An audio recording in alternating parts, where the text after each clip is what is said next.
Le désir est l'âme de la prière. À quoi bon nous disperser de tous côtés et chercher ce que nous devons demander dans la prière?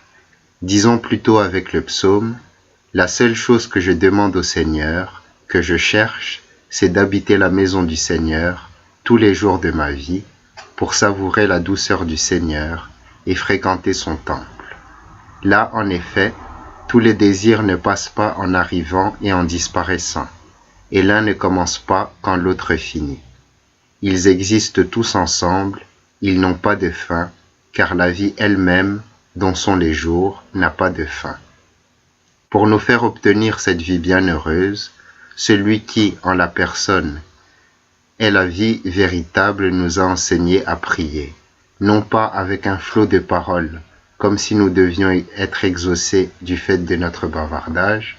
En effet, comme dit le Seigneur lui-même, nous prions celui qui sait, avant que nous le lui demandions, ce qui nous est nécessaire.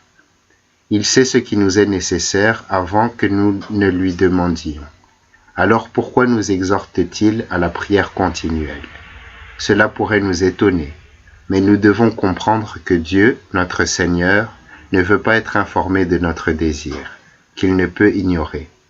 Mais il veut que notre désir s'excite par la prière, afin que nous soyons capables d'accueillir ce qu'il s'apprête à nous donner.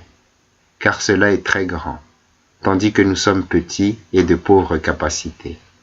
C'est pourquoi on nous dit « Ouvrez tout grand votre cœur, ne formez pas d'attelage disparate avec les incrédules. » Certes, c'est quelque chose de très grand. L'œil ne l'a pas vu, car ce n'est pas une couleur. L'oreille ne l'a pas entendu, car ce n'est pas un son. Et ce n'est pas monté au cœur de l'homme, car le cœur de l'homme doit y monter. Nous serons d'autant plus capables de le recevoir que nous y croyons avec plus de foi. Nous l'espérons avec plus d'assurance, nous le désirons avec plus d'ardeur. C'est donc dans la foi, l'espérance et l'amour, par la continuité du désir, que nous prions toujours. Mais nous adressons aussi nos demandes à Dieu par des paroles, à intervalles déterminés selon les heures et les époques. C'est pour nous avertir, nous-mêmes, par ces signes concrets, pour faire connaître à nous-mêmes combien nous avons progressé dans ce désir, afin de nous stimuler nous-mêmes à l'accroître encore. Un sentiment plus vif est suivi d'un progrès plus marqué.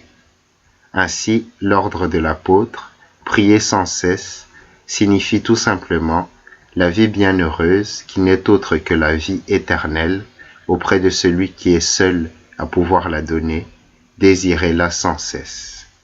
Amen.